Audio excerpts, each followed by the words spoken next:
But, it's not all heavy stuff in this book. Oh, Smith manages to inject humor into even the most difficult topics. I was wondering about that. Yeah, how does that work?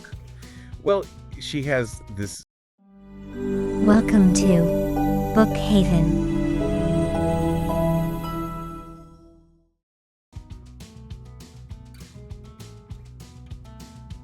Okay, so, ready to dive in? Absolutely, let's do it. Today we're taking a deep dive into something a little different.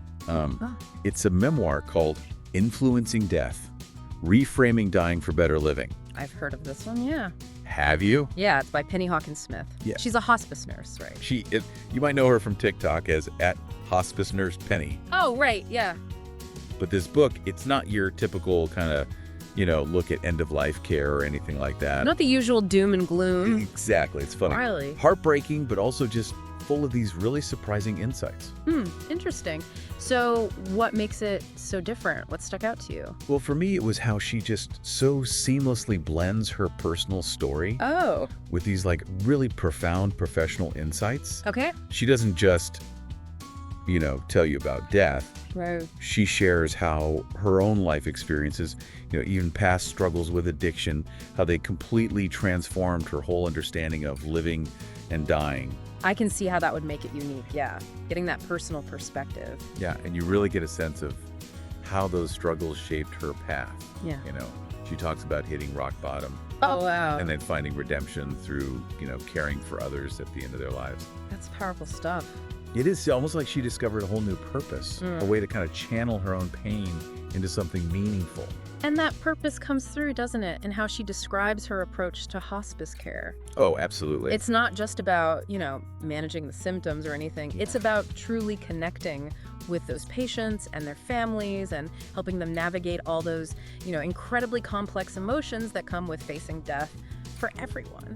There's one story that really stuck with me. Okay. About a patient named Sarah who was just, terrified of dying alone. It's heartbreaking, yeah. Smith sat with her for hours, holding her hand, and she'd even crack jokes just to kind of lighten the mood.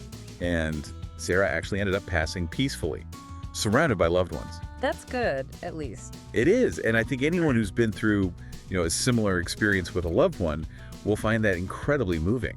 Absolutely. It speaks to Smith's core message, right? That death is something we should embrace, not fear. Okay.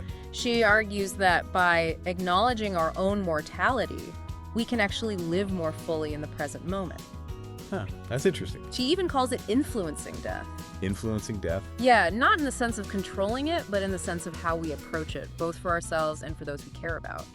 That's powerful. It is. But, it's not all heavy stuff in this book. Oh. Smith manages to inject humor into even the most difficult topics. I was wondering about that. Yeah, how does that work?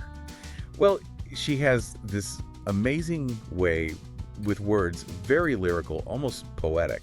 Okay. But then she'll throw in this witty observation that catches you completely off guard. And you just laugh out loud. You can see why she's so popular on TikTok. Makes sense, yeah. She's found this way to make these conversations about death, more accessible, less taboo. Exactly, and that's so important. It is. Because we all need to be able to talk about these things. Right. To process our feelings, to make peace with the inevitable. Absolutely. We don't get to avoid it. Nope, no one does. And it really makes you wonder, knowing that our time is precious, what steps can we take today to live more authentically? That's the question, isn't it? What would you do differently if you knew you only had a limited time? It's a question Smith leaves us pondering, and it's a powerful one. It is. It's an invitation to, really reevaluate our priorities and make the most of every single moment.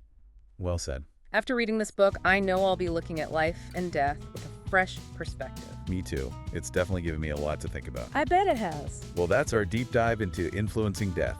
Thanks for having me. Of course, always a pleasure. Until next time. See? Yeah. Grab Influencing Death, Reframing Dying for Better Living by Penny Hawkins Smith. Now on sale for just $23.34. Don't miss this chance to build good habits and achieve remarkable results. Click pre-order now today. Like and subscribe for more Book Haven podcasts.